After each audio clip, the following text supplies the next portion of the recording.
Ethiopian two-time Olympic gold medal winning middle distance runner Haile Gebrselassie knows a thing or two about running.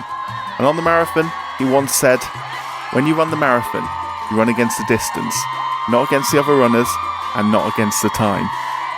No matter whether you're targeting sub 2-hour history or just trying to finish the race, no matter whether you're adorned in custom-made running shoes and gear provided by sponsors, or as a superhero, a piece of kitchen apparatus or the furry mascot of your charity of choice, no matter anything, everyone runs the same distance. 26 miles, 385 yards. 42 kilometres, 195 metres if you prefer. About the same distance a legendary Greek runner once travelled to save his nation thousands of years ago. The same distance travelled by intrepid men and pioneering women who made history repeating that same feat.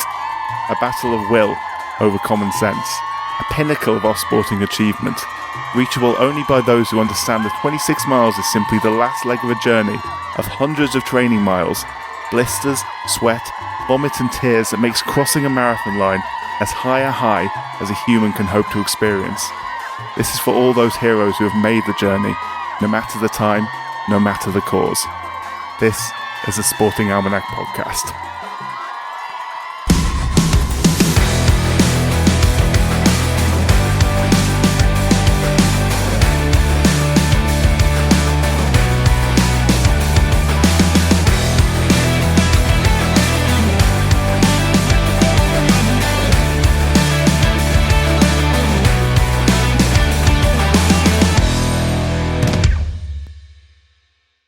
How's your marathon running, Jack?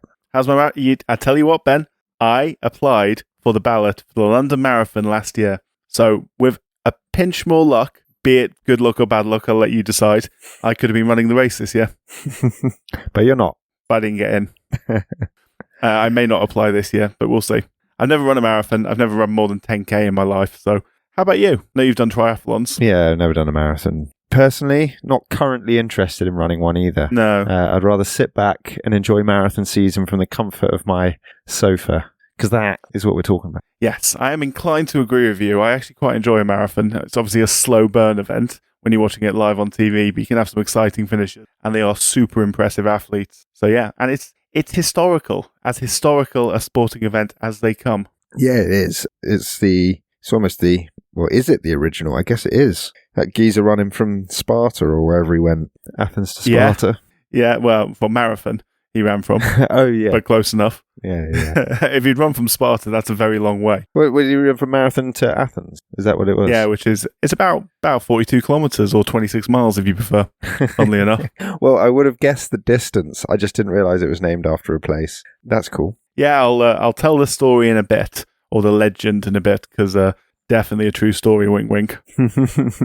I mean, yeah, I think the thing I really like about watching marathons now, because I used to find them very tedious and boring, and I'm well into my Greek legends, so I'm looking forward to you telling that story. But in the modern day, the thing I like about them is I've grown to develop an appreciation for how damn fast they're going, which you just have to, like, it's almost like clock watching. Yeah. But if you do pay attention to how fast they're moving relative to the clock, it is insane. It's not always that fun watching someone essentially jog on their own, but when you get an appreciation for how quick they are going, it becomes a lot more interesting. Yeah, so obviously I've been lucky enough to be at the London Marathon the past 2 years because my wife has been running in it. And the elite racers, I've seen both the elite men and the elite women go past, and the speed they are going at, I could not sprint and keep up with them. Well, it's absurd. Do you want to know a statistic? Always.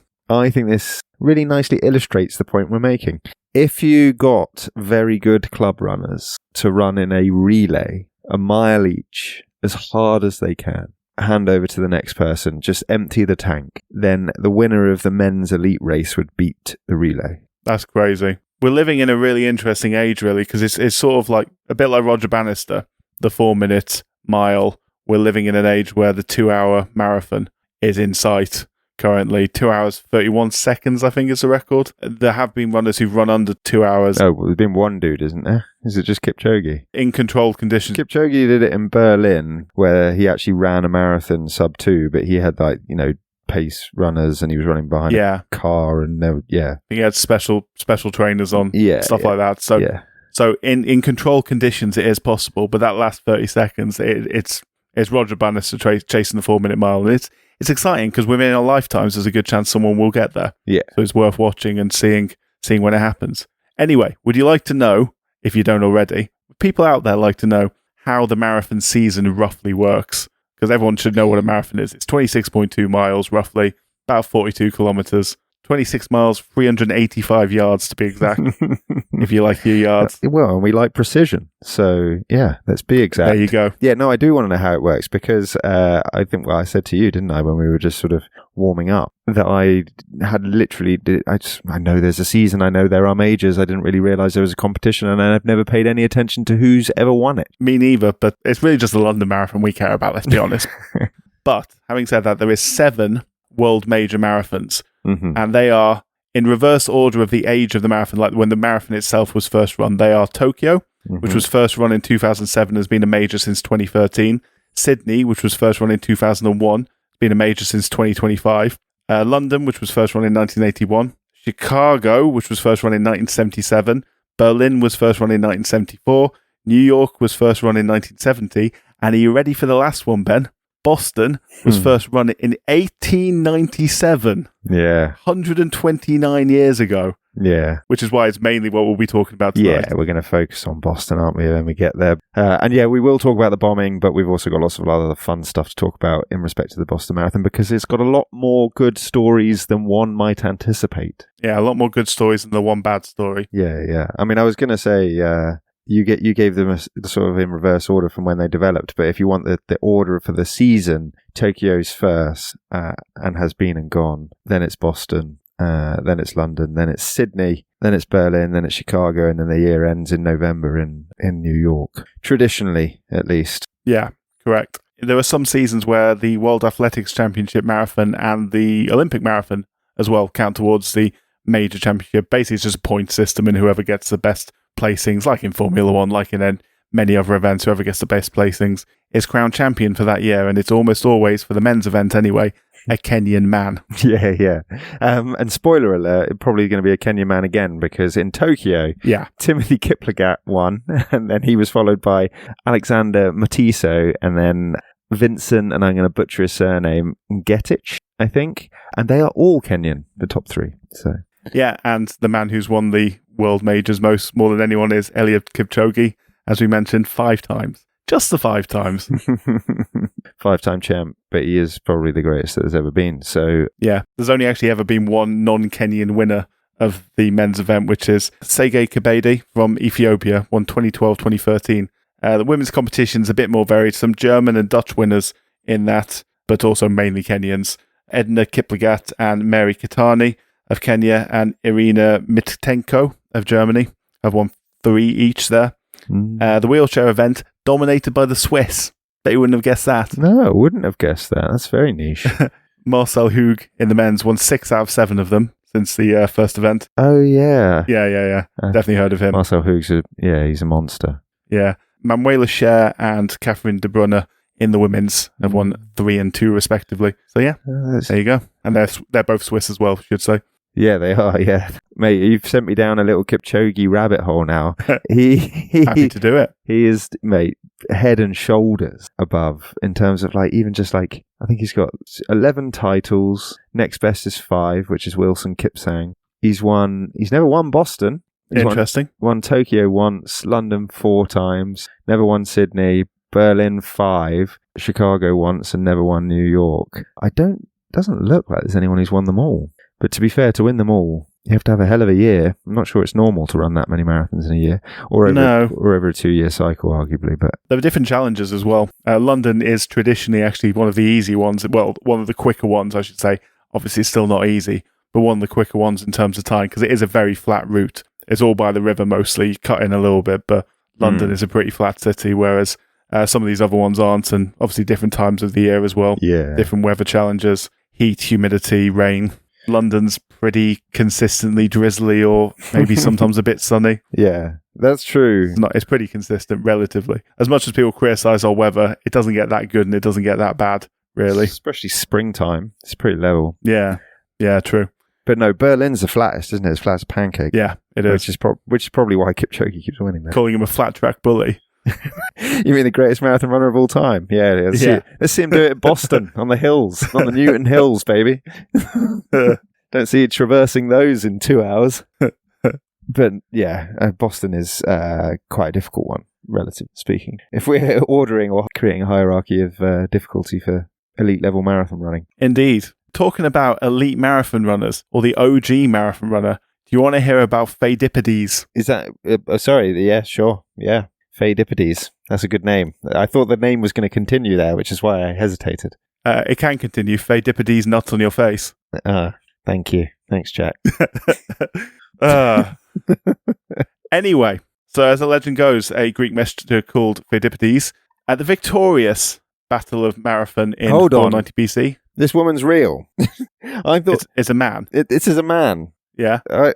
And he's real, and that name is real. Yeah. Oh, I thought that you set me up to tell that joke. No. But really, you just took the opportunity. I just said it out loud, and the joke came to me because I'm 4 on the inside. Oh, so I've lost twice here. Yeah, it's a double loss. I've lost 3 times. Got the gender wrong as well, or the sex. Yeah. Okay. Awkward. Back to you. Anyway, back to storytelling. So yeah, Greek messenger. Greeks won the Battle of Marathon 490 BC, but Pheidippides himself is said to have seen a Persian ship changing course to head towards Athens, and he thought, if they get there first, they could lie. They could say they won. They could take control of Athens. They can pretend that they won the battle now. They could be heralding bad news for the Greeks, and the Greeks might accept this. I can't let this stand. It's only, 26 miles to Athens? I can run that. That's what he thought. So he did. Simply put, he ran all the way from Marathon to Athens, as I say, about 26 miles. He got there. He announced the news of the Greek victory. So he told them they won, and then he promptly collapsed on the floor and died like a hero. Wow. I mean, if he ran 26 miles and then promptly died, he's probably not the hero that he's made out to be. Yeah, I was going to say. Didn't pace himself very well if he had to die at the end. People do it nowadays dressed as fridges and rhinos and stuff, and they don't die. So I was seeing a guy used to do it in a deep-sea diving outfit. It took him a week. Yeah? Did he survive? He's still alive. Yes, he did. Yeah, exactly. Yeah, and his name won't go down in history like Pheidippides did. Yeah. Bloody Greeks, eh? Anyway, the story then picks up 2,385 years later. The thing that I really like about this is one of the few Greek legends where they just didn't anticipate us finding out they were full of shit.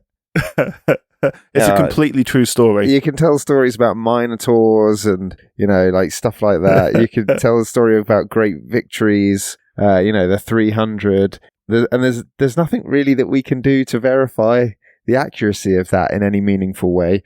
But people do run marathons now, so yeah, the whole 26 miles is a superhuman feat. It's well, not really. Yeah, I guess it is until someone does it. And it's actually, you know what? Kind of easy. Quite doable. Yeah. Kind of members of the public do this for fun. Not easy to do it in 2 hours, but, true. You can get around. I'm not sure his time was recorded, that's the thing. It would be interesting if they did record a time. The greatest runner in Greek history did it in 4.5 hours. I mean, I'd kill for a 4.5 hour marathon, but still. No, I know the point you're making. It's, how special is it really? Anyway, we're absolutely annihilating this poor bloke who lived whose name we still remember. Yeah, 2,500 years later. Anyway, 2,385 years later was the year 1896, Ben. And do you know what happened in 1896? The Olympic Games came back. First ever Olympic Games. The modern Athens. Olympic Games. No less, yeah. So a man named Michael Breal, who of course was French because everyone in the beginning of the modern Olympics was French because they loved it. He was a philologist. Do you know what a philologist is? I do not. It's an expert on language. That's not relevant. I just wondered whether you knew that. No. He suggested a marathon event, obviously based on the story. He was a language expert, knew about Greek language, had read a lot of Greek stories, I guess, and decided this was a good way to sort of tie in the new games with the old games, a showpiece event, harking back to ancient times. And so they set it up. He ran the idea by Pierre de Coubertin, who we've spoken about before, the famous French rugby referee and modern Olympic founding father. He approved it, and so the event went ahead. It took place on a slightly shorter than modern 25-mile course. Pathetic distance, frankly. 17 athletes from 5 countries, so not the heaviest attended marathon, but got to start somewhere. But at least it wasn't a field of Kenyans. No, true. It was won by someone with an excellent name as well. One of the all-timers of a name. A Greek water carrier by the name of Spiridon Louis. Which is a good name. That is excellent. And it was Greek. Good for him. A decent time. Sub 3 hours. 2 hours, 58 minutes, 50 seconds. Not bad at all. Not too shabby. Yeah. And he became a Greek national hero as a result of that, which is, appropriate. Yeah, that is appropriate, to be fair. Yeah, there's something nice about there being 2,000 years between marathons and then both being Greek fellas. Yeah, it works. I'm not sure what the course in 1896 was, but when they did it in 2004, it was obviously in Athens again. They started a marathon and finished in Athens. Yeah, nice. Because, of course, it is about 26 miles, funnily enough. Yeah, no. Depending on what route you take. Yeah, it's nice when they do things like that. Traditions. Yeah. So, another famous early Olympic marathon, I think we might have briefly mentioned, the 1904 St. Louis Marathon, which was famous for being a total shambles. Everyone was either high as a kite, cheating, or both, probably, in most cases. Excellent. So, an American named Frederick Lawes won, only to be disqualified for completing some of the course in the car. We haven't told this story. I know what I'm getting this mixed up with. This is the first Tour de France, isn't it? When people were cheating by jumping in cars and taking strychnine and everything like that. Just a very familiar story. Amphetamines. Yeah, the actual winner, an American by the name of Thomas Hicks, was hallucinating by the end of the race, having been fed brandy, raw eggs, and strychnine by his trainers. Strychnine obviously being rat poison. But there you go. Obviously did the job. Hallucinating.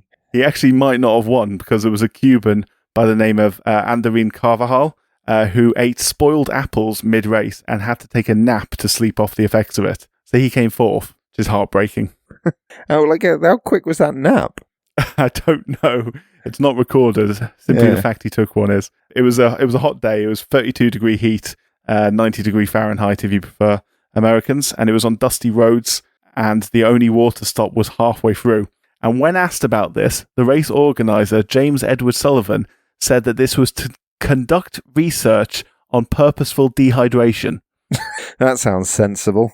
Like, what do you mean? It was a different time. What do you mean? You just set up these people to participate in your experiment without forewarning? I think I just read this briefly, but I think that was an excuse. I think what he actually did was he didn't think to put water out, and then he retrospectively said, no, it's science, baby. Yeah. Can't fault me for wanting to do some science. When will I get this chance again? Yeah, just trying to develop learning. There was a different time. Very different time. So less than half the field finished in the most surprising news ever. It was one in the slowest winning time in Olympic marathon history of people go to sleep. I'm not surprised. 3 hours, 28 minutes and 53 seconds, which was 29 minutes slower than the second worst time in marathon history. But, and this is the important thing, this was run at a time where there was already a well-established marathon in the United States of America. Because in 1897, as we mentioned, the Boston Marathon had its debut. April the 10th, the first Boston Marathon, 24.5 miles. They hadn't quite standardized the distance yet. And I'll mention slightly later the first race to choose the 26th 385 model, which is used today. It's in London. There's your clue. It was originally run from Metcalf Mill in Ashland to the Irvington Oval in the middle of Boston. So the Irvington Oval was a 220-yard outdoor running track that competitors finished the marathon basically with a lap around. It turned chaotic when runners turned up there. So when the runners arrived to finish the race, there was a large crowd leaving because they'd had previous a track meet there earlier in the day, and they basically had to fight their way through spectators to get to the finish line. So a little bit chaotic from the start in Boston, but they did get the hang of it eventually. Yeah. The interesting thing, actually, no one's quite sure where the Irvington Oval was anymore. It's not there anymore. No one knows quite where it was. They just know it finished there, which is interesting. Oh, right. That's bizarre. Yeah, crazy. It's only... Considering it's culturally quite significant for Boston. Yeah, I mean, it's only a century or so ago. Like a century and a quarter ago. Yeah, and this is now New England's biggest sporting event. Oh yeah, by miles. Yeah. So to think that they don't really even know where they used to organise it, that's quite crazy. Yeah, it's amazing how quickly history gets swallowed up, basically. Especially when I live in New York and we've got stuff here from literally over 1,000 years ago. And we know where it is in most cases. Yeah. Anyway, so the second event finished in the same place. The finish line was moved around a bit, went to Exeter Street. kind of hung around there for a while. Interestingly, 1905 event was won by that same Frederick Laws, who cheated his arse off in the Olympic final the year before, but he did win legitimately this time, just to sort of regain some of his reputation. And 1972 was when they hosted the first women's race. It was men only, officially men only, for the first, 76 years of the event. However, 1966. Those finishes in 1972 weren't the first women to complete the race, were they, Ben? No. What a great year. 1966, yeah. No, I know you know more about this, mate. Coming home. But it's been coming home for a while. But this year is the year. Yeah, you know a bit more about this, but this is a great story. This little period of history is a great little story that sort of spans 10 years, something like that. Yeah, and like the development of how women got into marathon running in Boston is really cool. But yeah, and I think you want to talk about Roberta, or better known as Bobby Gibb. Bobby, yeah. So obviously, no women were allowed to compete. 1960s, obviously a time of sexual revolution, of equality across race, across gender, starting to become a thing. Obviously, the rise of feminism, and that included in sports. As you say, Bobby Gibb. In 1966, she applied to run the marathon legitimately, and she received a letter back which said simply, "Women are not physiologically capable of running a marathon." Yeah. That was the official reply she got when she applied. The race director. Incredible. Not quite as bad as that German guy who said things about like breasts bouncing up and down or something in football. No, but still up there. It's men being weird. It's always men being weird, and it's such a weird place to start. Just say no. I'm sorry. This is a men's only event. Hopefully, in the future, it won't be. Why? I don't know. Anyway, she took it personally, as if I had to tell you that. I don't blame her. She wouldn't have applied for the race if she didn't think that she could have completed it. No, and spoiler alert. Spoiler alert. She soon proves that she could. Yeah. She'd watched the first marathon. She'd actually watched in Boston, 1964, a couple of years earlier. She'd immediately fallen in love with it. She was about 21, 22 at this time. She pushed herself really hard until she was running basically for fun at full marathon distance. And despite the organizer's refusal to let her race, she turned up anyway. Yeah, which is a theme of Boston. They have a thing called bandits, which is less and less common in the modern day because obviously it's such a big event. But basically, the Boston Marathon tolerated for a very long time runners who weren't registered, so therefore they didn't have bib numbers or anything like that, and they were held back, and they went off in like an official fourth wave, or an unofficial fourth wave rather, and they were allowed to complete it, even though they hadn't paid an entry fee or registered or anything like that. And so Bobby fell into that category. She was what would have been affectionately known as a bandit. Yeah, but obviously even before she turned up, those bandits were still all men. Mm-hmm. Until then. So, I mean, obviously, it's a nonsense idea that women can't run marathons, because the women's world record today is only, 9 minutes slower than the men's, I think. It's very close to it. Yeah, it's pretty close, and obviously, the men's just over 2 hours. I think it's 2:09, the women's world record, which is ridiculously quick. And the world record has tumbled. It's very in the past 50 years. Still 2 miles difference at that speed. Yeah. Which is crazy. But still. But yeah. Women had run plenty of marathons in solid times before the 1960s. In the 1920s, for a start, a woman named Violet Piercy, a British woman, she ran around the 3:40 mark a few times. So, proving that women obviously were physiologically capable of running it if the guy in Boston had done his research. But nevertheless... No, you don't need to do that when you're being chauvinistic. We're talking about weird reactions from men. It's one of the reactions to that sort of era. This is from the Daily Mail, so sorry that I couldn't use a more reputable newspaper to give you the quote, but they wondered whether competing in such events would prematurely age women. They're just normal men, Ben. Yeah. Why did you think that? Don't know. Just speculating, but just wondering. The less said about what to do for their reproductive organs, the better, Ben. Remember, men are obsessed with that. Yeah. We were such experts on the subject. Famously. Anyway, 1966. So Gibb had taken 4 Greyhound buses to reach Boston, despite having no entry for the race. She wore a baggy outfit, and she hid in bushes before the start. So obviously the baggy outfit was to disguise the fact she was a woman. And she joined the throng of runners. She let the fastest runners go off first, and then she sort of joined in behind and started the race then. men around her in the race quickly realised, obviously, that she was a woman. Of course they did. But, and this is one of the good things about this story. Instead of anger, they were a good bunch of lads, and they were supportive of her. They were supportive of her, cheering her up, encouraging her. Her baggy hoodie soon became a hindrance. Obviously, it was a warmish day. She was getting very hot wearing this baggy hoodie. It was the only thing hiding her ponytail. It was obviously hiding her curves as well. But the men around her made it clear that anyone trying to come and disqualify her from the race would have to come through them. So, yeah, fair enough. Good. Yeah, Gibb was very positive about the men around, and even the race organisers, like, even though there's sort of this official ban on women competing, she said everyone she came across on the day was very supportive of her, and the crowd was very supportive too. She described these men, have said, running around her as being like big brothers to her, and a lot of them obviously ran with her for the full 26 miles. So she took off the hoodie, and it was then obviously clear to everyone with her long blonde ponytail behind her and the rest exactly who she was, and they cheered even louder for her. So word got out, and it got round on the radio about her presence in the race. It drew out even more spectators to come and see her, and that was doubly so when she passed the all-female Wellesley College, who to this day are very supportive female competitors. The Scream Tunnel. Yeah, exactly. Yeah. Received a huge ovation when she passed, roared on by obviously hundreds of educated young women who fully appreciated the importance of what she was doing on that day. And she ran the first 20 miles super fast. She was actually tracking to a sub 3 hour pace, but she was wearing ill-fitting running shoes because they were designed for men. Obviously, they didn't do women's running shoes because women are physiologically incapable of running marathons, of course, Ben. Mm-hmm. That started causing her issues and slowed her progress, but she dug in, she pushed on, she made it to the finish line.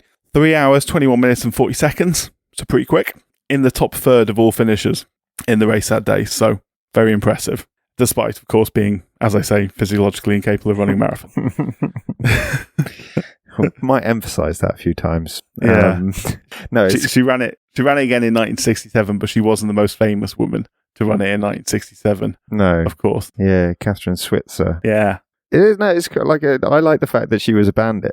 I don't know why. I think it's good because it's a tradition of the event. It's almost a better story that she entered it unregistered. I know there would have been no real alternative unless they changed their stance, the policy on it or what have you. But like fat chance. But like, I'm glad someone didn't wait for the rule change before they did it.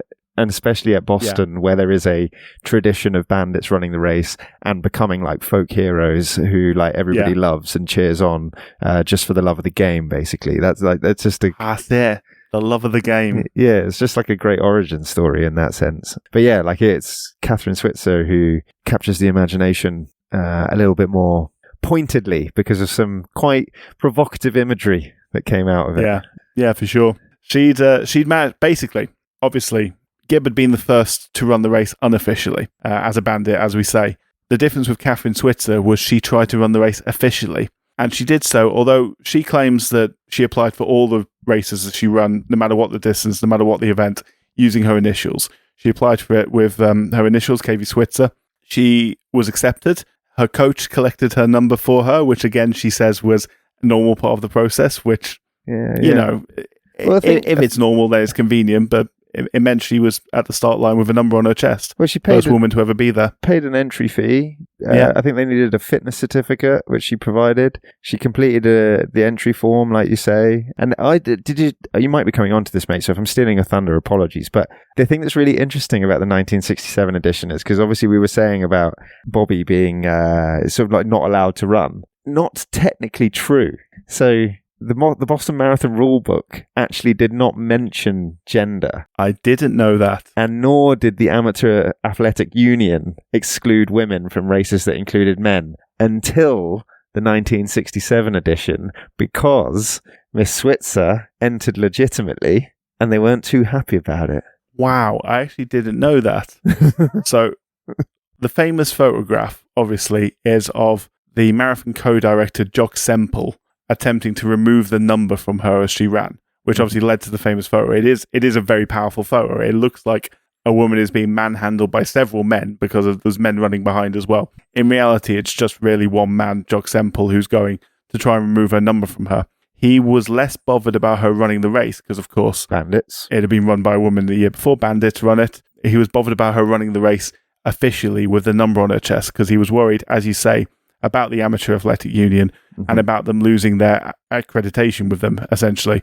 That was what he was concerned about. And actually, so Gibb had mentioned this, and she said that she had some sympathy with him because she understood that he was effectively trying to do his job. And I think Switcher had said something similar as well, that she didn't sort of harbour any hard feelings towards him. But it does make for a powerful image, and it is still, no matter what happens, it is a man trying to discriminating against a woman, saying even though you are fully as qualified as any men to run this, you can probably run this race quicker than a lot of them can. You are not allowed to do it simply because of your gender, and that is a powerful image, especially in 1967. But this is the summer of love, as it was. To give Jock his dues, like the point I made about the rule book, like his suspicions were correct because Switzer finishes this race and the AAU write into the rule book banning women from competing in races against men, which basically meant it was now forbidden for anyone to enter it. Yeah. So, he, rightly or wrongly, his suspicions were, like, if you run with a registered number here, they are going to ban women. Yeah. What was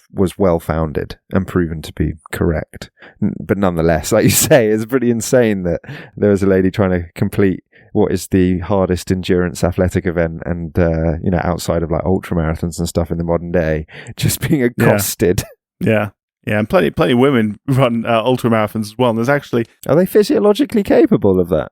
Not only are they physiologically capable, the longer the distance is, the smaller the gap between men and women gets. Until, I might be wrong here, I'm sure I've heard this on QI or something, there's a point when you get to stupid ultramarathon distances where women are actually better at it than men, because it just becomes a psychological battle, and they're dealing with pain threshold is probably evolutionarily better than men's for obvious reasons. So maybe that has something to do with it. Maybe it's because they're smaller and lighter a lot of the time. Maybe that has something to do with it. Maybe a higher body fat content that women generally have. Maybe that has something to do with it. I don't know. I wish I'd written this down, but I'm sure I've heard that.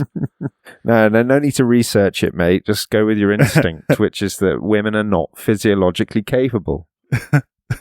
Yeah, sorry for stepping outside my lane. Gender traitor. Yeah. Where were we? So Switzer finished the race. Bobby Gibb won, if you could call it that, the women's category, and it was later recognised as the women's category. And Bobby Gibb is recognised as a three-time winner of the event for 1966, 1967, and another one, maybe 68. I didn't write that down either, but certainly those two. And it took until... So the first official race, as I say, was 1972 at Boston. Many women, other than these two, ran unofficially in the meantime as bandits. It took until 1984 for the first women's Olympic marathon, which is insane. That's 88 years after the first men's event. That was in Los Angeles. Well, to be fair, listen to him. What I mean is, if you think about the timeline, it's actually not that surprising because that 71 race, they had to lobby just to get the Amateur Athletics Union to change their rules to run in a domestic local race. So imagine trying to get into the IOC. It's arguably quick that they did it in 10 years.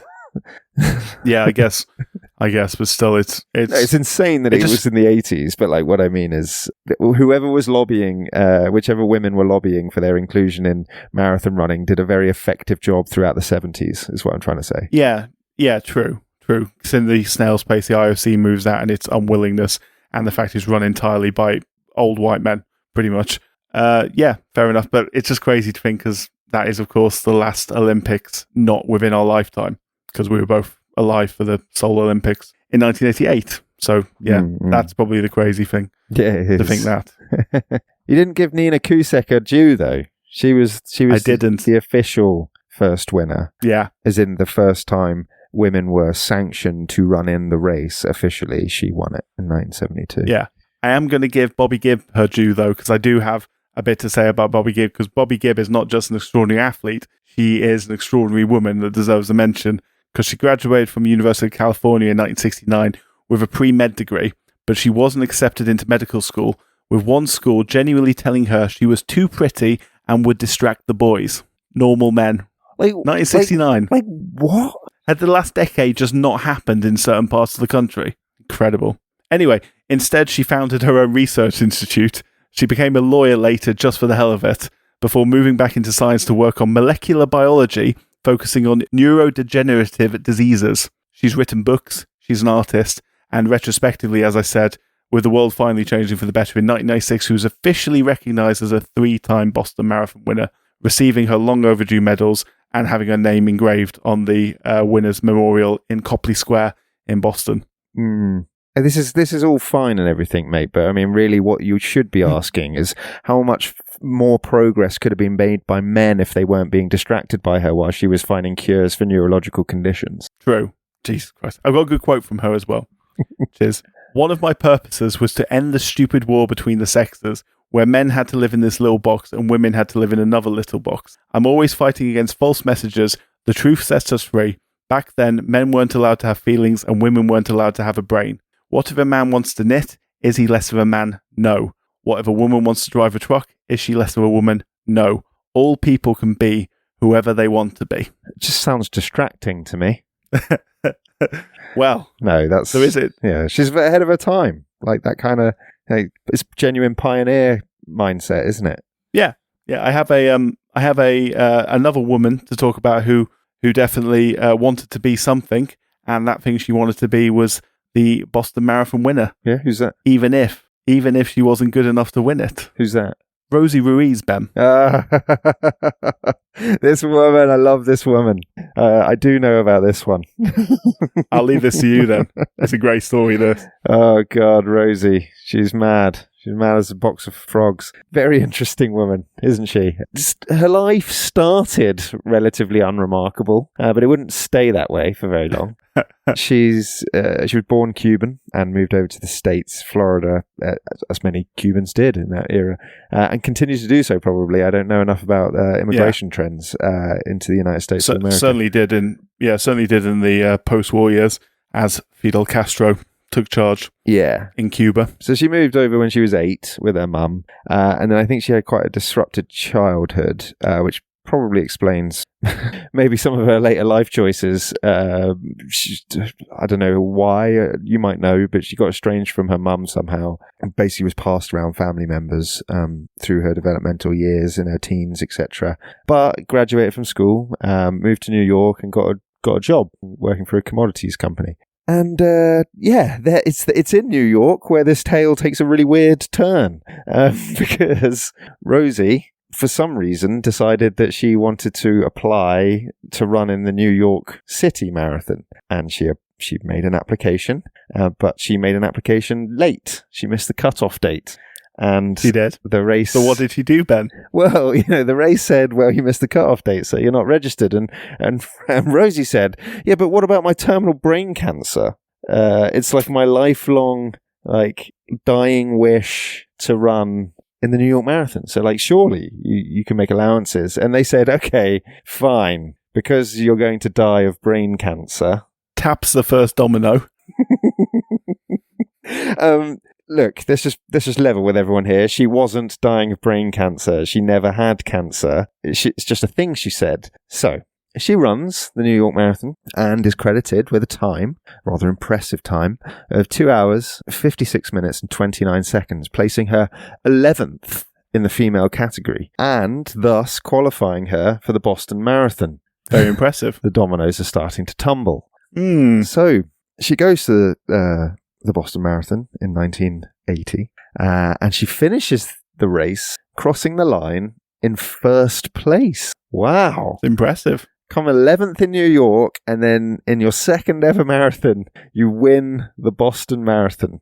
Yeah, so it looks on the face of things as a remarkable story. And it was, just not for the reasons that perhaps people originally thought. Yeah, let's put it this way.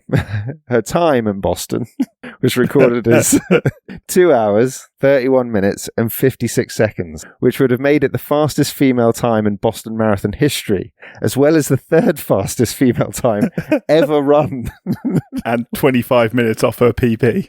25 minutes off her PB, which is a 15% increase in speed in the space of 5 months, I think there was, between New York and Boston. Get a lot of training done in 5 months.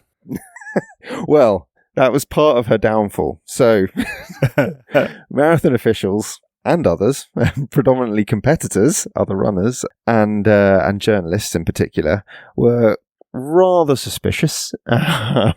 Boston is a hard course, and her time was staggeringly fast. So, as you've already said about her personal improvement, etc., and the context of women's marathon running at the time, people were like, "That doesn't look right." So, she's doing a lot of interviews. She just won the Boston Marathon, and during the course of those interviews, she said that she had only started running 18 months before around Central Park, basically. So, nice place for a run. She was then asked by Catherine Switzer, who was a former world champion, who was there as a journalist, well, was your dramatic improvement down to interval training? And our Rosie replied, I'm not sure what intervals are. What are they? And oh, bless her little cotton socks. And the winner of the men's race, Bill Rogers, who had just won his third straight Boston Marathon, noticed that Ruiz was struggling to recall things that most normal, club level amateur recreational runners would know by heart, such as her split times. She couldn't even tell you what she would run a 5k in or a 10k in, and it's certainly probably not with any kind of veracity, given I don't think she appreciated how fast she was claiming to have run this race. She wasn't sweating. She wasn't panting, and people noticed that maybe she didn't have the physique of an elite level athlete. Rosie wasn't overweight or anything like that, but she certainly wasn't trim and athletic. No, she didn't have the sort of thigh and calf muscles that you would normally associate with an elite athlete, shall we say? Yes. And so when they said the toning wasn't there, when they asked her about her appearance, more focusing on the fact that she was neither sweating nor out of breath, she replied, "Well, when I got up this morning, I had a lot of energy."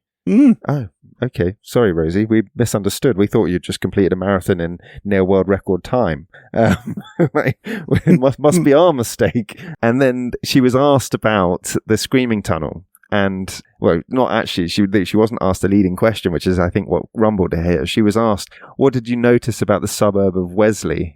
Or Wellesley, however you pronounce it. Wellesley? She was asked about the suburb of Wellesley. Yeah. And she didn't mention the fact that there were 400 metres of screaming students, which could be heard a mile off. Who would particularly scream, as we mentioned, when female athletes ran through. Yeah. And so people thought that was a bit unusual. And yeah, most seriously of all, and this was really ultimately the nail in the coffin, not that they really needed many more nails for this particular coffin. Nobody had seen her. Nobody remembered her overtaking anyone. Nobody could recall her at the start line or any point along the course. And I think Jacqueline Garou was told that she was leading the race at the 18-mile mark, and Patty Lyons was told that she was in second at the 17-mile mark. And obviously, Rosie Ruiz could not have passed either of them without being seen. Let alone both of them. Yes, exactly. And back in that day, you had spotters, because it wasn't sort of microchipped in the way that it is in the modern day where you can track everybody. And none of the spotters at various checkpoints could remember seeing her.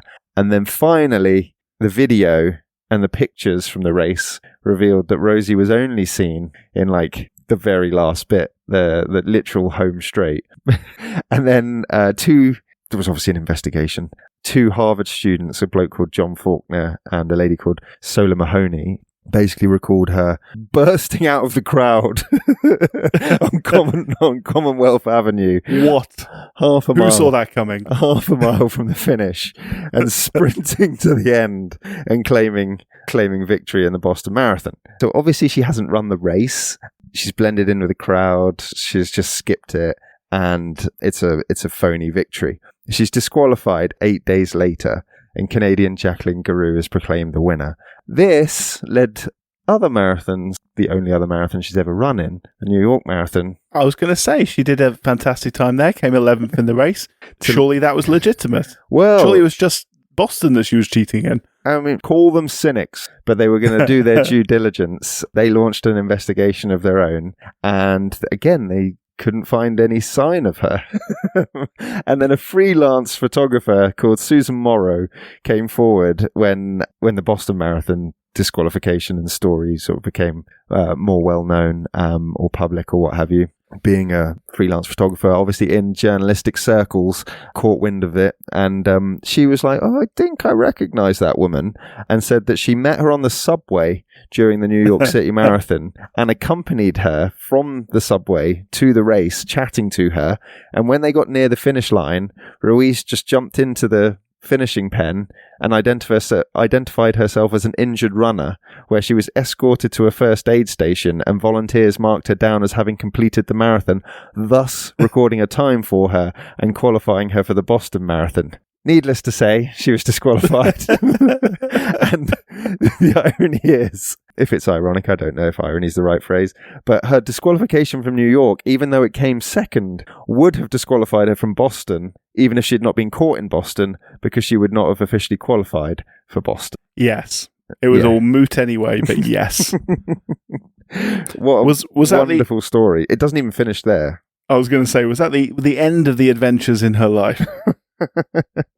No, it wasn't, Jack, as you nicely set me up for her career in criminality. In 1982, Rosie decided that she was going to embezzle $60,000, which doesn't sound like much, but is probably worth about $250,000 now, from a real estate company where she was working. She spent 1 week in jail. She got given 5 years probation, which I think is a pretty good outcome, all things considered. Yeah, not bad. Where she moved to South Florida, went back to sort of where she originally, I guess, was like resident in America, and she was arrested again in 1983 for a cocaine deal. Nice. And sentenced to 3 years probation. So this woman's on a tear when it comes to probation.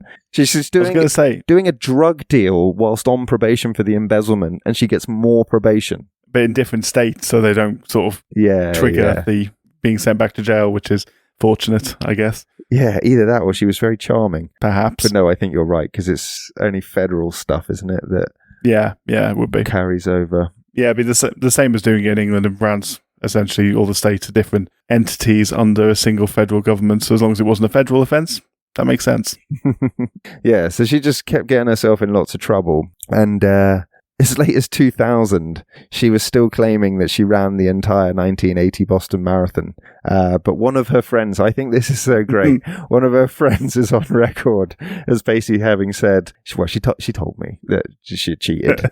But what would actually happened, in fairness to Rosie, is she jumped out of the crowd and had no idea at what stage the race was at, and hadn't appreciated that no women had come past yet, and she didn't intend to win it.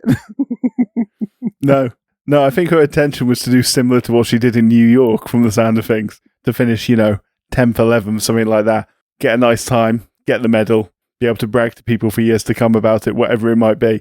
But she's got her timing wrong by about 25 minutes, roughly. Yeah. Like crazy. The thing that's really funny is, like, she only came through like 2 minutes before the actual winner, so she wasn't like heaps ahead. But like, she'd have probably, if she'd come third, if she'd come behind those two, she'd probably got away with it. Yeah, so no one would have cared. Absolute trickster. Like, I don't know if, because money wasn't paid out in Boston until like 84, but I did wonder whether, because she was sort of a serial fraudster effectively, I did wonder whether or not she was sort of hoping to, like you say, get enough notoriety to sort of maybe get a sponsorship here or a bit of prize money there without ever really doing anything, and without ever really being under the scrutiny of a winner. Yeah, or even just be able to make public appearances, or confidence tricking or something like that. Who knows? Or maybe just for the hell of it, maybe just for the ego boost, or just because, I don't know. But yeah. As I said, if she hadn't won, she probably would have got away with it. Wasn't for those damn kids. Is that the Scooby-Doo thing? Yeah. Got away with it too if it wasn't for those damn Harvard kids. Yeah. I don't think she would have got away with it. No, she wouldn't have got away with it. It was just the final nail in the coffin. Yeah, but great story. And then, like, unfortunately, it all ends wonderful story. Very sadly. She gets poorly in her 60s, and she died a little while ago. But great story, great legacy. I mean, it's such an inoffensive way of getting yourself in trouble. It is, yeah. I mean, obviously, we say this quite a lot on the show. It's only sport, like, ultimately, and I think the race winner is quoted as saying she has no animosity towards Ruiz for what she did, and that makes sense. That's how it should be, because it is ultimately, it's only sport. It's not, you're not messing with people's lives. It was probably a frustration at the time that, she wasn't front and center as she deserved to be the race winner, but she forgave, and that's good. It's a fairly victimless crime, unlike, embezzling money and cocaine and the rest, but there we are. Yeah. I agree. Yeah, she's not the only person to have claimed to have run it who hasn't run it. Another one is really? The astronaut Sunita Williams. I do love this. I love this so much. Supposedly ran the Boston Marathon in 2007, but she was actually on the International Space Station, Jack. So how is that possible? Well. Yeah. Official entrant. Yeah, no, she got a number and everything. Yeah. It's awesome. Got sent up on, they sent her up the kit on Atlantis. I mean, it's good for PR ultimately, but yeah, no, it's cool. She obviously did it on the treadmill while strapped in zero gravity. I don't know if that's an advantage or a disadvantage, but I think she did it in a decent time for 4 hours something, if I remember rightly. Something like that, yeah. And I think her sister was, and another astronaut, actually were running it on Earth while she was running it on the International Space Station. And nice. And Mission Control were giving her updates on the progress of her sister and the other astronaut. Very nice. Which is quite cool. Did you know she's not the only astronaut to run a marathon from space? No, I did not. She was the first, but she's not the only. Oh, wow. The second one ran the London Marathon, and his name was Mr. Tim Peake. Oh, did he do a marathon? Well, he was on the ISS. Yeah. He did it in 3 hours, 35 minutes from the ISS during the London Marathon in 2016. It might be a good segue, actually, to talk about the London Marathon next, unless, do we want to talk about the bombing first? Just to change the subject to something wholly negative. Well, yeah, all right. Let's close out Boston before we do London, and finish on London because it's a superior marathon. Sorry, America. Ruined my segue. But other than that, we'll find another like terrorism in London or something like that. Oh, how would we ever do that? Yeah, yeah. I mean, look, we said we would mention it, so we might as well. Everyone knows what the Boston Marathon bombing was, I imagine, but it was pretty wild. I don't think I appreciated like the level of disruption that was caused, which I know sounds silly, but I think it's because it sort of goes a bit under the radar due to the fact that like 3 people were killed, albeit one of them was a kid, and his little sister I think was very seriously injured. But like the number of people injured in this was wild. Yeah, a lot. Like well in the hundreds, because it was effectively like, well, there were these 2 brothers. I don't know if I can even pronounce their names. Not even sure we need to. 2 chaps who weren't too fond of America and sort of radicalized themselves, really. They weren't affiliated to any kind of organization or anything. They set off 2 homemade pressure cooker bombs, which effectively acted like they had ball bearings in them and stuff, and they were, one for a better phrase, claymore mines. Yeah, they were actually domestic terrorists. They were Americans, but of Chechen origin, I believe. Yeah, that's right. Yeah. So yeah, and the FBI obviously went full FBI on them, identified them, and then there was a hell of a shootout where some police officers were killed. Yeah. And weirdly, one of the brothers ran over his own brother, trying to get away from the police, and killed him. Well, not entirely him, but obviously running him over didn't help, because he thought that he was a police officer being resuscitated by 2 other police officers. Yeah. Crazy. And then obviously he got arrested, and he's on death row currently. He is on death row. Yeah. His death sentence got overturned, I think, but then it got reinstated by the Supreme Court, if I remember rightly. That is right. Yeah. He'll probably be on death row for decades still, because that's kind of how it works. But yeah. But like, there's one chap who was stood right by next to one of the bombs. There were 2, and they were like 200 meters apart, something like that, set off simultaneously, effectively. And he unfortunately lost both of his legs. And then he's a Red Sox fan, survived. They made a movie about him through the ceremonial pitch at Fenway Park when he made a recovery. Yeah, I think what I remember about this very pointedly is it was the first major terrorist attack, and it may not be the first. It was certainly the first in my memory in the sort of camera phone era. In that, obviously 9/11 was before. It's one of the incredible things, really, thinking back about 9/11, the lack of footage of it from the ground. And it's a blessing that it is, because I can't even imagine the horror we'd have seen, and the fact that it was all professional cameramen and photographers taking the images, and they were sensitive enough not to show some of the horrors of the day. Yeah. I think it's a blessing to all of us. And one of the pictures that really stands out to me is that chap you're talking about after the bomb went off, and one of an image you will never forget. Yeah, grim. But there was obviously a lot of that, it being iPhone era, and unfortunately that is a trend that has continued to the present day. Anytime there's any sort of tragedy or mass killing or similar, can't escape it. Yeah, for sure. I think we don't live in the age of innocence that we used to, even if it doesn't stop the horrible things from happening.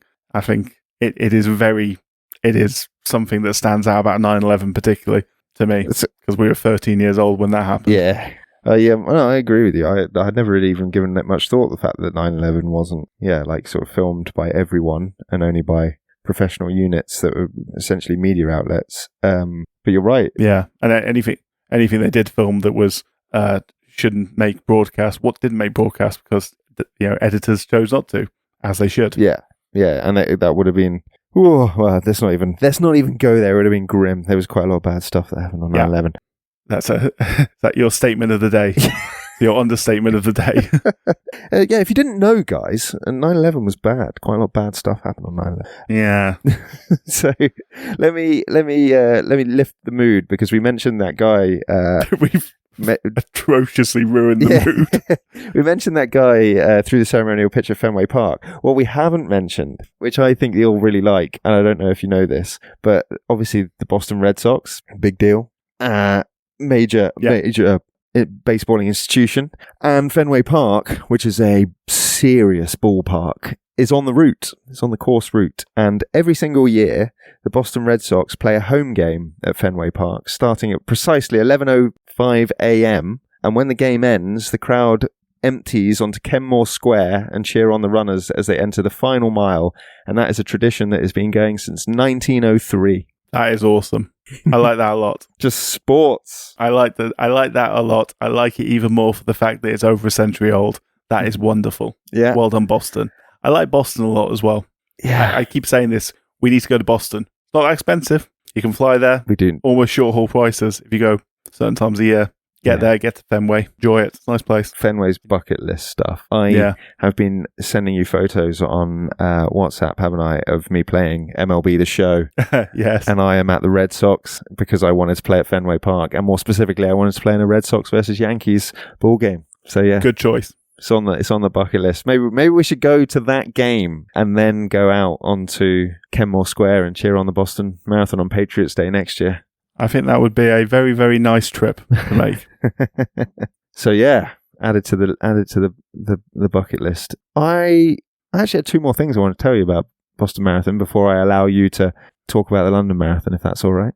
Go ahead. I've got my transition back for London for you. Brilliant. Yeah. Love it. So leave it with me. But the first thing I wanted to mention was Heartbreak Hill. Ah, yes. This is cool. This is very good. So mentioned at the beginning, just because we were sort of joking about which marathons were harder than others, because we're obviously qualified to comment. And we said the Boston's one of the harder ones because it's the Newton Hills. There are 4 of them. They are in Newton. Fair enough.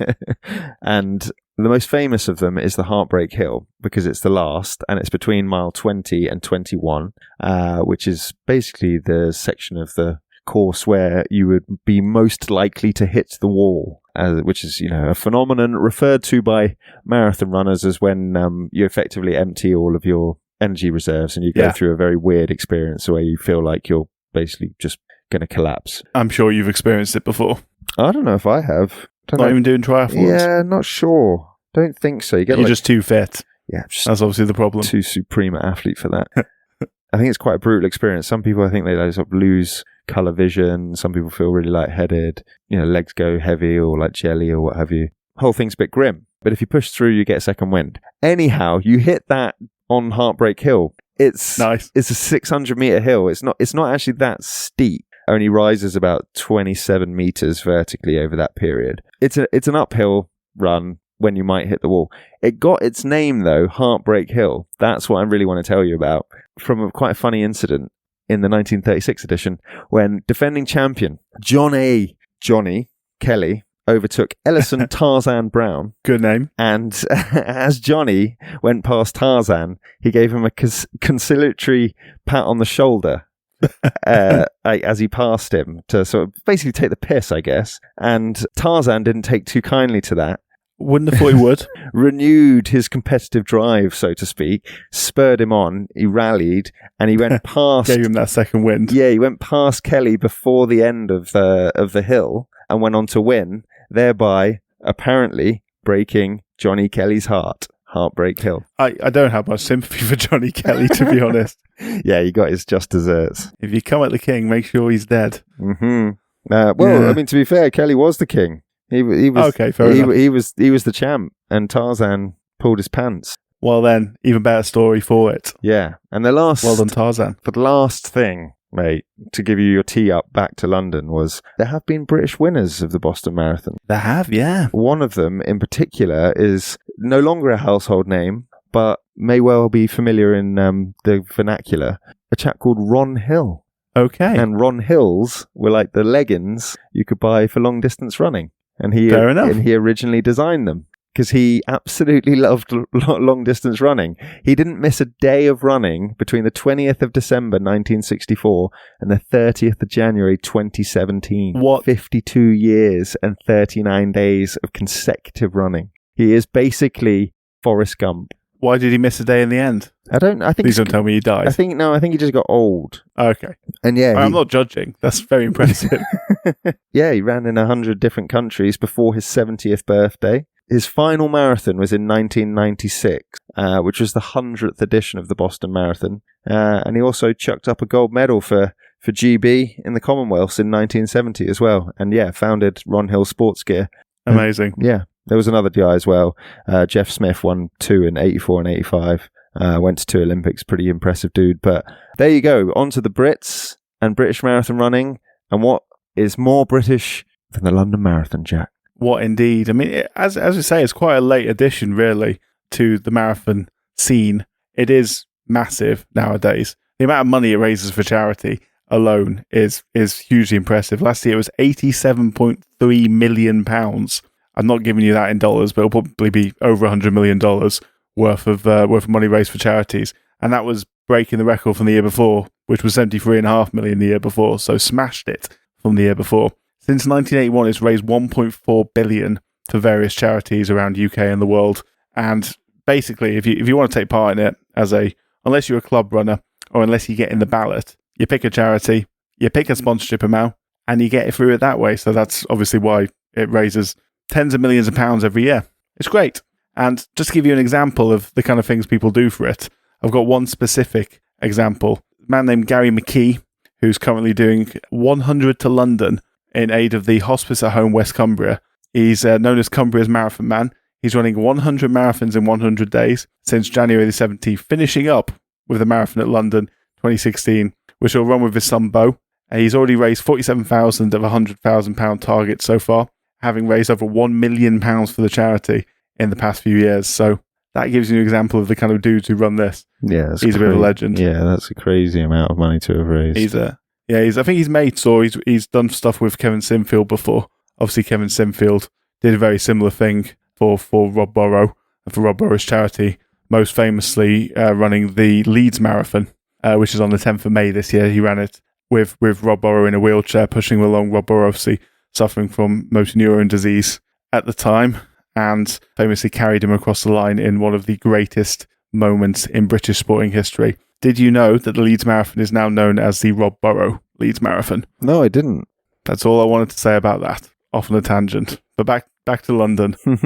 So, history of the London Marathon. It starts with a couple of 3,000-metre steeplechase runners in the 1950s. John Disley, Welshman, he won bronze in 1952 in Helsinki at the Olympics, and Englishman Chris Brasher, who won gold in 1956 in Melbourne. And he'd also famously acted as pacemaker for Roger Bannister, who we mentioned before, for that 4-minute mile. Yeah, famous guy. In Oxford in 1954. Yeah. He paced the first 2 laps before handing over to Chris Chataway for the remainder. Fun story about Chris Brasher's Olympic gold. He crossed the line first, but was quickly disqualified for allegedly interfering with Norwegian runner Ernst Larsen. He had his gold medal reinstated the next day after an investigation, but he'd basically been on a bender in Melbourne all day with his sort of race run and his Olympics over, essentially. So when he was called to receive his medal, he was, in his own words, absolutely slaughtered, which it's always nice to hear. Yeah. Might as well. We've got nothing else to do. Yeah. So Disley and Brasher had previously helped pioneer orienteering in the UK. Oh, yeah? You remember that? Doing that at school? I remember orienteering. Yeah, a bit of map reading. Map reading, compass work. Yeah, and then puncturing your thingamabob with like a pin or something to show that you've been there.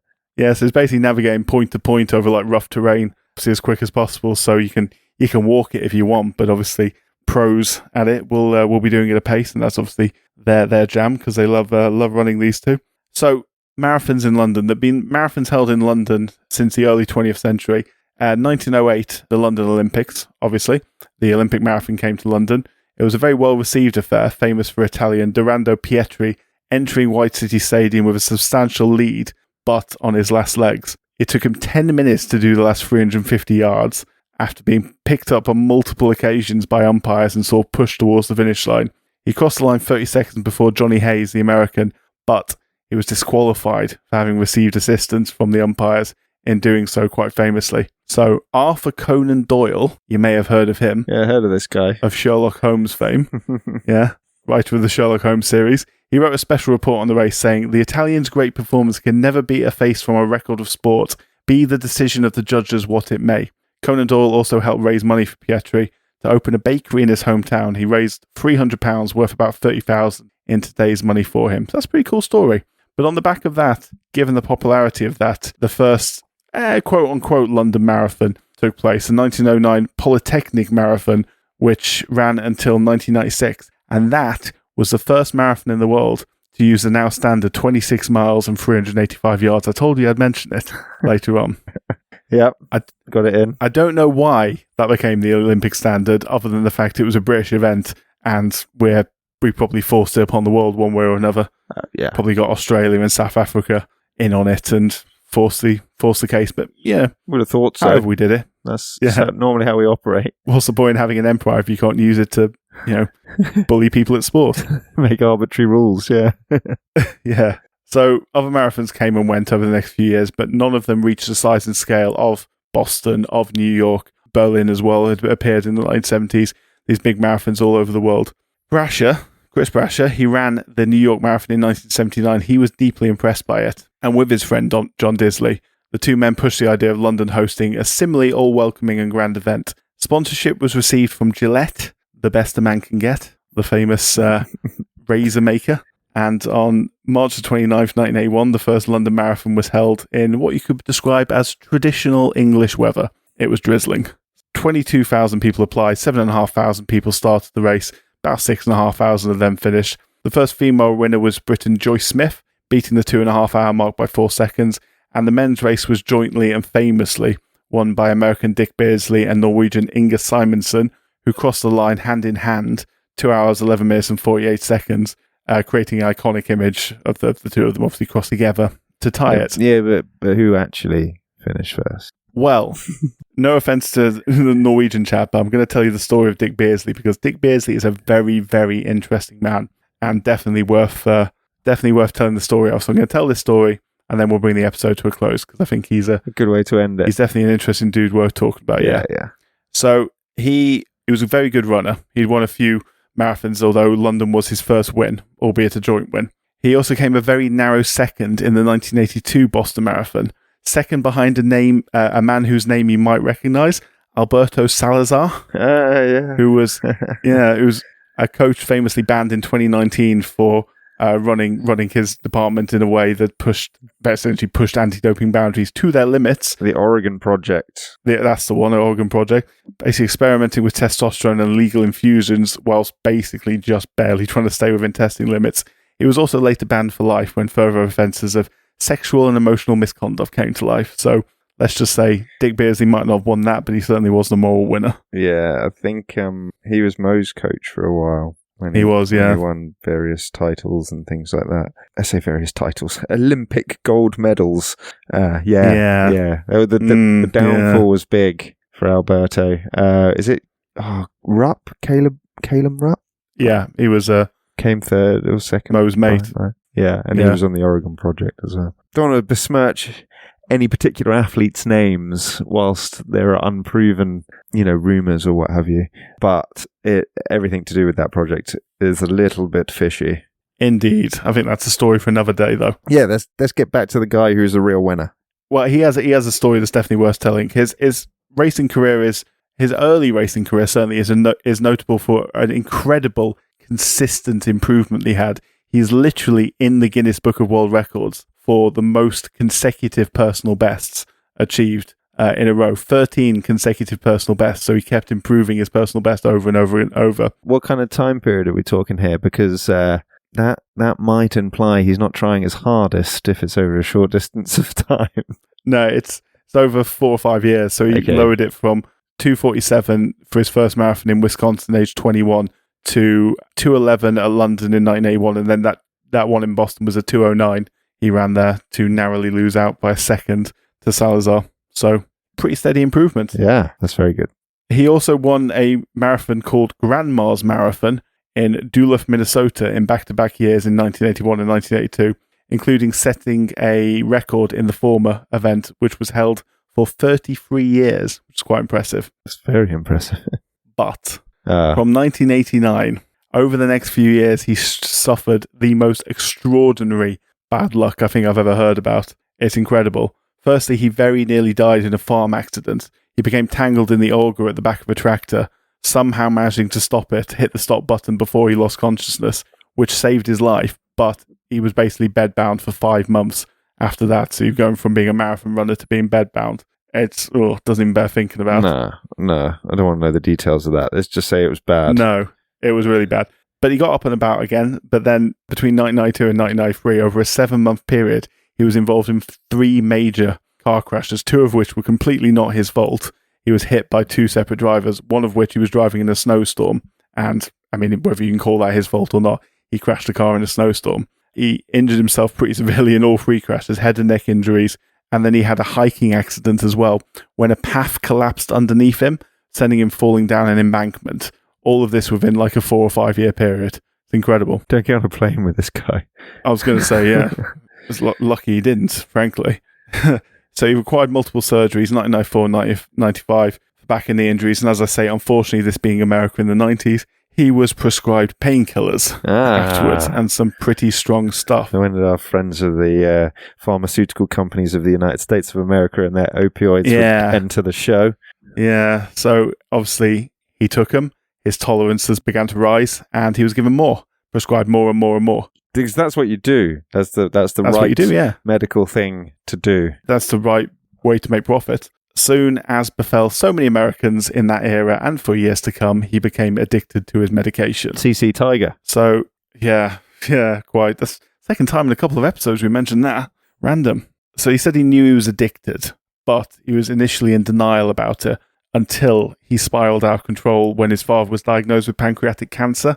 Beardsley was low on medication with his doctor out of town, so he photocopied his prescription multiple times, and he collected painkillers from multiple different pharmacies in town, ending up with 240 pills, which was fairly dangerous. So obviously his addiction worsened from there. His father eventually succumbed from his illness by taking too many opioids. Yeah, his father succumbed to his illness, but his recovery did eventually begin, and it only began when he was caught in the act, obviously doing what he was doing, photocopying prescriptions and stuff. He was caught, dragged in front of a court. This is September 1996. He spent 9 days in a secure psychiatric unit before attending rehab and being prescribed methadone.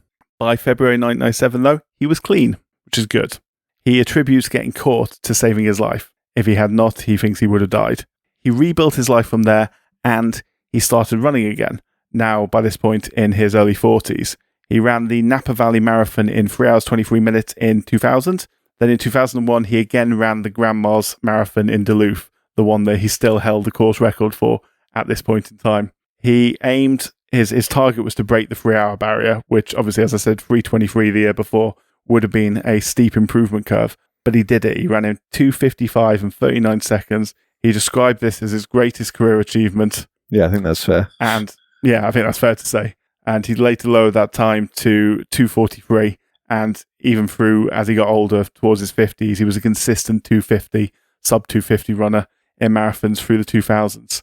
He had 2 knee replacements at the end of the 2000s, but he carried on running, cycling, and competing in triathlons, as well as doing motivational speaking, as you'd imagine, and running training camps as well. He founded the Dick Beardsley Foundation in 2007 to provide drug rehabilitation services for people who couldn't afford to pay for programs. He also dabbles in podcasting, so if you're interested to hear more about him, he co-hosts On the Run with Beards and Dunn with his friend and fellow runner Mike Dunlap, and he's hosted that since 2023. Oh, nice. So there you go. Yeah, a little plug. Good story. At the end, that's a very good story. Yeah. That just serves to emphasize to me what you and I already know, Jack, but addiction is an illness, not a crime. Yeah.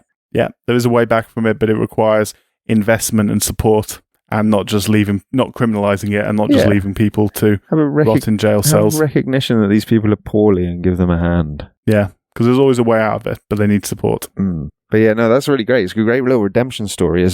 We love a comeback kid.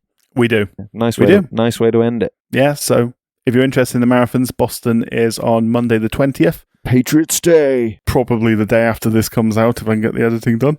And the London Marathon is on Sunday the 26th of April. Yeah. About a week after this comes out, probably. Yeah. And then we're going to talk cheerleading. Cheerleading, yeah. Got that wonderful interview. So, yeah, I'll show you that, and you can hear what it looks like for a competent human being to be talking to you for change.